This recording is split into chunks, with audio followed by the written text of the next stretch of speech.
Hello and welcome back to Concert Critiques in Cars with Emily. So this was a show that I traveled for.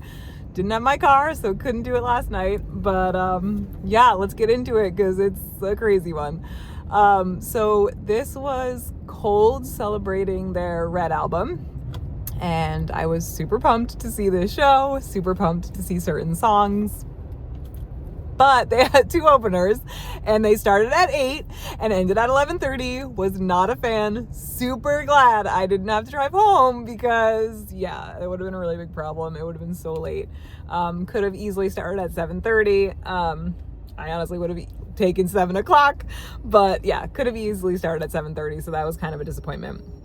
But all right, so the first band was Bullet Points and they introduced themselves, and then there was an instrumental intro, great guitar, but it was still full for when the lyrics came in, and then there was a shift in instrumentals. Really liked the octave shift in the chorus, great sound, could hear the lyrics so clearly, and I was like, ooh, this is gonna be good. There was literally they were so crisp and so clear, even with all the instrumentals, so I was really excited about that. Yeah, really excited about that. So anyway, then there was a breakdown, and then they got back into the instrumentals for the bridge. Really liked that opening song, really good. The next song had a short, quick feel in the instrumentals. I loved the short, quick feel continued into the verse. It was more full instrumentally for the chorus, and then there was a drop in instrumentals for the bridge. I really loved the guitar part for that one. I like the end lyrics. There was like a little bit of a build up before just stopping, so I really liked that. That was a cool effect, especially since the lyrics had to do with kind of, I don't know, it just made a lot of sense in the moment, and so it was really cool. I liked that. The next song was instrumentally heavy start with less instrumentally heavy when the lyrics came in. Short, quick feel of the lyrics. I really liked the lyrics, especially in the pre-chorus. Lead singer dropped his pick for the instrumental bridge and then he had to pick it up again. So that was kind of just like a funny, you wouldn't have picked up on it, but I don't know, it was pretty cool. And then I loved the drop in instrumentals, and then there was a line from the chorus that was saying, so I really liked that as well. After that, the next song had an instrumental intro, and then there was a drop for the verse. There was a short verse and chorus, just like the song was just super short, in terms of just the lyrics being repeated a couple times, and then there was an instrumental bridge, and then a drop that went back into the lyrics. After that, they played a song that had a slower overall feel, which was a less instrumentally heavy start, and then it got more full for the chorus. I really liked the instrumentals in the second verse. I definitely think it was different from the first verse, because it pulled me immediately, and I was like, ooh, I really like this, and I don't remember hearing that in the first verse, but yeah, I really liked the lyrics in the chorus too, so I really liked that song. After that, the next song was faster, had a short, quick feel in the instrumental intro. I liked the shift in instrumentals into the chorus, and I also liked the lyrics in the chorus. And then the guitarist had this white accessory for his guitar, so it made the guitar sound different as he was playing in the pre-chorus and then into the chorus for pretty much the rest of the song after that. But yeah, so that was cool. It was just cool to see him kind of get that going and hear the difference in the sound. After that, they introduced themselves and played Just Like You, short, quick feel in the verses, and I loved the lyrics, and then there was a clapping in the pre-chorus. Super fun song. Loved the lyrics in the chorus, were super quick, really got really quick, so quick. So that was really cool effect. And then after that, the next song had instrumental intro. There was a talking effect in the lyrics for the verse, which I really liked. Good shift of instrumentals into the pre-chorus and the chorus. I liked the lyrics in the chorus. It was cool how the chorus went right into the second verse. Really great song. Really liked the set overall. I was waiting to go and get a sticker or a shirt or something, but they were gone by the time I got there, so that was really disappointing. But really good, really, really good. Yeah, so I really liked Bullet Points. Then Heirs played, and I had done a little bit of research. I had listened to Bullet Points a little bit before I came, so I knew I was gonna like that set. And then I listened to Heirs, and I knew I was probably not gonna love it. but yeah. So at the beginning, the drummer was like searching for something on the laptop, like he was like scanning through. So I don't know if that they misplaced the sound that was being played. Everyone's just standing on stage waiting for him to kind of like figure it out. But then he finally found it, and then there was like a recorded sound being played. Instrumentally heavy intro. Then the singer came out, and so it was a lot of like screaming, and so like a screamy voice is I mean, I put screaming a lot. Just that like harder, heavier, like screamy voice. So it was harder to hear the words clearly. So that was a bit of a bummer. That was pretty consistent throughout the entire set. Anytime he was screaming, it was, or like not screaming, but using that like screamy singing voice, it was hard. But like, I don't know. Yeah, it was just hard to hear throughout the set. But then they went into normal singing for the bridge. I liked the instrumentals and the speaking part before getting heavy again. It was fun to see them all rock out on stage. They were like going after it through consistently again, so that was pretty cool. The second song, I liked the opening instrumentals. Then there was a drop with mostly guitar. I liked that part too. Instrumentals came in full for the lyrics. There was regular singing for the verse, and then there was like a filter for the start of the pre-chorus.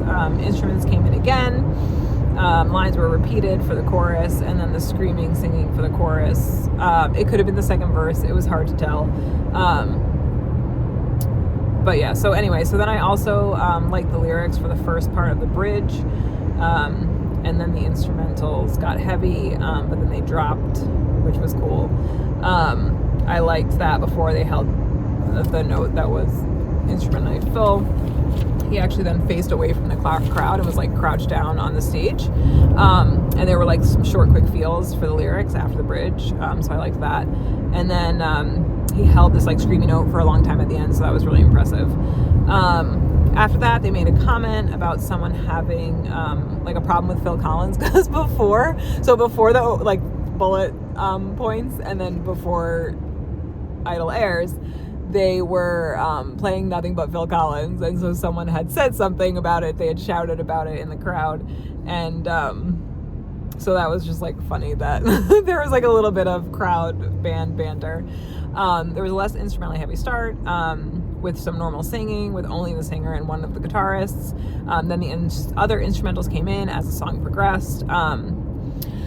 Okay, so like, I'm not as sure what was going on, but like, so he was singing normal, and it's like, I don't know if it was just his voice for that song or the lyrics in that song, but it just like, I don't know, I was having a really hard time enjoying it.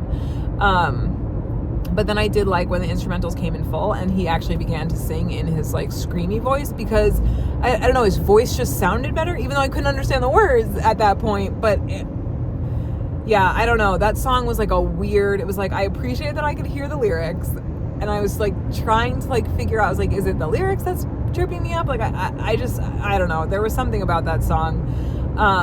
They thanked Cold and the fans for listening. Just the guitar to start with an instrumentally heavy, when the lyrics came in with a screaming voice. I like this song a lot more compared to the last one. He screamed the lyrics the entire time, so maybe that had something to do with it. There was a drop in instrumentals and lyrics, and then they like came right back in full. Could have been a different song. I don't think it was. Because then at that point he came to the front of the stage and knelt down while singing. And then there was another drop, but this one was like a really short drop. And then they came back. So that, again, I liked the drops. And then he screamed the last note, which held for a really long time. But with no mic, so he like stepped back from the mic. So that was really cool, really impressive. Again, held note, and like you could hear it, even though there was no mic amplifying it. So that was, again, really impressive. And that was like such a better moment, because I was like, okay, this is like better than the last song. So that was good. After that, the next song started with just the guitar again. And then full instrumentals came in with the lyrics. Again, maybe not a new song. So I'm not sure. I guess kind of dicey there. But then like the lead singer, so up until now, the guitarist was the one who was talking and saying things. And, I was like, okay, that makes sense, right? The lead singer is not going to talk because he's like literally screaming his voice the whole time. So I get it. But then he talked, and like I just wanted to give him a hug because he was so genuine, and he was like thank you. He's like, you know, later on in the show, I will say it. I guess maybe I should just wait, but all right. But anyway, so he just seemed really genuine. He was really grateful that we were being a good crowd. So I really like appreciated that, and yeah. So anyway, all right. They talked about their new record, and he dedicated the song to his mom. There was a slower feel, which was just the guitar to start, regular singing, which was much better. Like, again, I don't know if it was the lyrics that were maybe better or that I liked more, not that they were better or worse. Or it was just like his voice had like warmed up a little bit, or I don't know what it was, but the normal singing was much better than the first time. And I really liked the first verse, and then the chorus. The other instruments came in. I liked the song a lot. It was easy to understand, and the voice sounded better. So yeah. The next song had an instrumentally heavy start, and then it dropped for when the lyrics came in. There was regular singing, and then he got screaming for the chorus. There was more instrumentally heavy also for the chorus. I liked the instrumentals in the bridge, and then he kept saying like that screamy voice for the rest of the song. This is when, so he thanked us again, and he was like, we never know what a show is going to be like for us. So he was like, so I just like appreciate that you guys are being so cool. And so again, I like really loved that he like, I love when fans show up and they are like respectful and into it, even if it's not their thing. So I just like, but it seemed to be people's thing. Like they seemed to genuinely enjoy it too. So that was just like nice to see that reflected back, I guess. All right. So anyway, then it was normal singing with an instrumentally heavy start. Still normal singing for the pre-chorus, but then screaming for the chorus. I liked the song overall. There was good instrumentals. And I liked the instrumentals for the bridge as well. And then the guitar after the bridge was like so good. And I don't know if it was like different and I just hadn't heard it prior, but man, I was like, ooh, this is like really good guitar right after that bridge. I was like, this is like top notch. So yeah, I really liked that song. The next song had an instrumentally heavy start with lyrics right away, screaming, and then there was a drop in everything, but there were still some instrumentals. Then they played a cover song, which I did not recognize.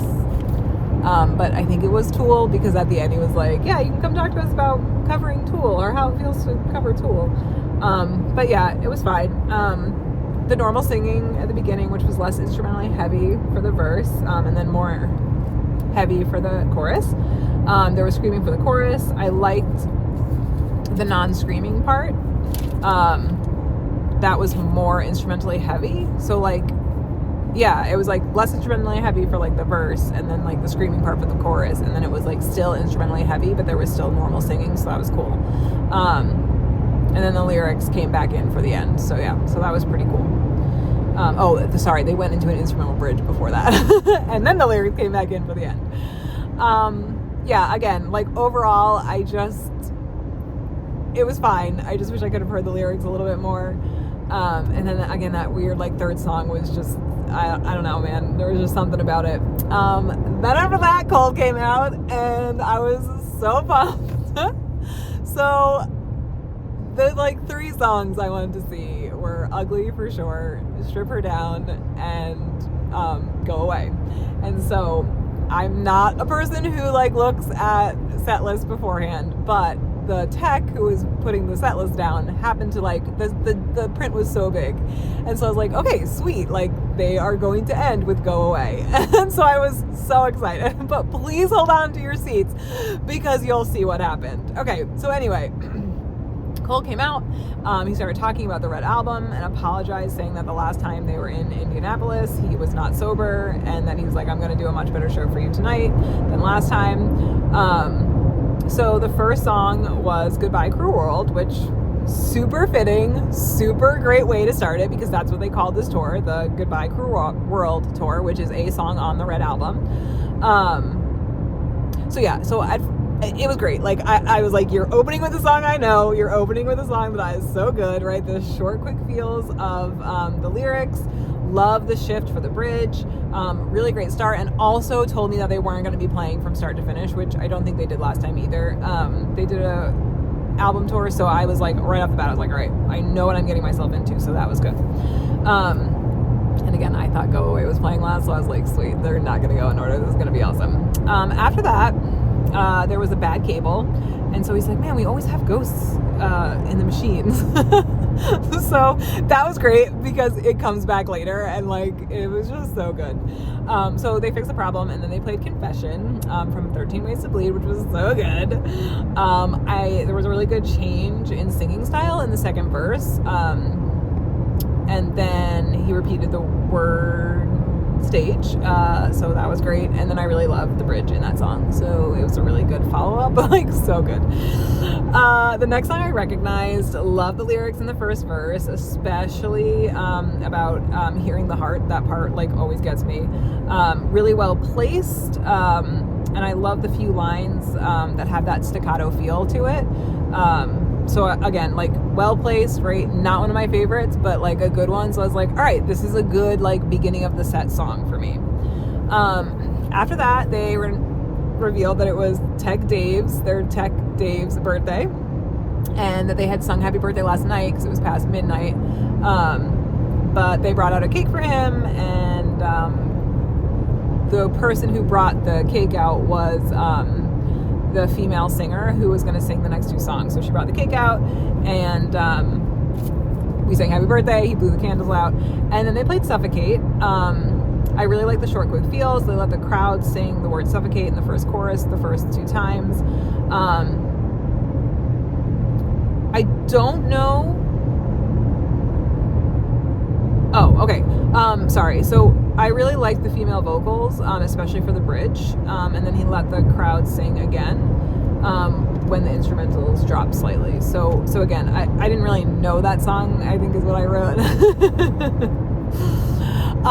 Then they played No One. Man, like, I'm so glad that he addressed this. So, and maybe he addressed it at other concerts before, but No One is the song that is in A Walk to Remember. And so he talked about like Mandy Moore calling him and asking him to do if they could put their song in the movie, and he was like, no. But then he talked to her, and he agreed. And so I like distinctly remember hearing the song and being obsessed with it and trying to figure out who it was. And this was like before the internet was the internet. And yeah, it just like, oh gosh, it was so good to like hear him talk about how that song was so significant to them, because that song is so significant to me, because that's what got me into them, from that movie specifically. And so the fact that he like addressed it was so good. Love it, see it live. Love the higher octave in the chorus. It's one of my favorite bridges of all time. So seeing it live was just so good. He changed a bit at the end, I think. Yeah, like I love it. Like, it was just so good. It's such a good song. And then at the end, the female vocalist was like, oh no, we forgot to dedicate that song to someone in the crowd. I don't know what, like Simone maybe. So yeah, so that was that song. So good, so good. Then he sat down with an acoustic guitar and talked about writing the song after a tragedy with some of his friends. And then he was talking about how he was going to go into a golf career, which again, I may have talked about before. And then Fred Durst called him and invited him over to play some sad songs for this big producer. So he like went in with his cowboy hat. I do like remember the stories. I probably have said it before. Anyway, after the first verse, he got asked to stop in this interview, like he was playing for this producer, and then he was like, okay, well, I'm done, I guess I'll just go to my golf course career. And the guy was like, no dude, you have to like come. And he was like, okay, every time I mess this song up. And so right off the jump he was like, and I messed the song up. It was ugly, and it was definitely one of the songs I came for. So like to have that song come right after No One was like amazing. So yeah, that was like really great. it was just the acoustic guitar and the bass to start. The instruments came in full for the chorus, and then there's those dual vocals in the second verse, which were so good. I love the chorus after the instrumental bridge. The instruments are so good, like just I cannot say so good enough. Like, it was just amazing. That song was just like the song I came for, and I just was so happy. Then after that, they played the switch, and he said this is not an acoustic song on the album, but when we were playing around with it, we kind of made it into an acoustic song. So that was like a really fun change. I really love the short, quick feel, right, for the chorus. And then the instruments came in full for the second verse, and the instrumental bridge was really great, especially the one guitar. I liked the lyrics in the bridge too, the lyrical bridge. And then there was like an instrumental breakdown at the end, which is so great. It was so good. Okay. So then after that, they played Same Drug. So good. So he coughed in the first verse and actually had to stop singing for a bit, but he recovered quickly. And like, it was a long time between when he first coughed. I mean, he coughed in like the second lyric, and then he had to sing with like this like tick in his throat, and so you could tell. But then once he took a break, he coughed. Love the second verse lyrics so much. The part with the dual vocals at the end was so great, like seriously so great. And I'm thinking that maybe he tried to go an octave higher than normal, but like, it was just so fantastic. The end of that song was so good. I wish that they had like Ugly and then went into Same Drug, just because personally that would have been my jam. But after that, the next song, I think it was Insane. Fantastic follow-up, heavy instrumental start with lyrics. They drop for the verse, and then they get more full for the chorus. Like, I recognized it, but I just couldn't think of the song. Love the instrumentals towards the end with the build-up, like this great little vibe. And then they brought the chair back out. And he was talking about how one of the women in the group TLC played the piano and on Strip Her Down. Oh no. Yeah. On a different track. He was talking to someone in the crowd who had asked him to play a song, and he was like, oh no, but actually the singer from TLC, or the person from TLC, played a song for us. So then they went into Strip Her Down, which I was super excited to see. So he was talking about how this girl who was like in the recording studio at the time, like hiding out because, I don't know, she was wanted in Australia, I don't know, offered to strip. So they kept whatever she was saying in the song, which is cool to now know like the story behind that voice. I really want to see this song. I love the opening lyrics. It was just acoustic guitar to start. More instruments came in for the first chorus, and then it was full instrumentals for the bridge. I love the lyrics with like the games, especially because the song starts with lyrics about games, and then the games come back later. Really amazing to see live. Really enjoyed the ending. Like, love the little guitar part at the end. Like, so great. It was so good. It was just, oof, it was great. It was really good. After that, he like got up and was about to put the guitar away, but then, I don't know, he like sat back down and was like, fine, we'll play Superstar. And he talked about how like he wrote the song when he was high on drugs, and he would use this song as like a jumping off point when he was writing in general. Like, he would sing this song first to kind of get him in the vibe of songwriting. So that was kind of cool. I love like the dark instrumentals with the short, quick feel of the lyrics. Really cool to see that song live. So that was a really good follow-up. Really good. The next song they played was Whatever You Became. Short, quick feel with instrumentals and lyrics. Good follow-up. I really liked the verses. Instrumentally heavy bridge, then shifted back into the chorus.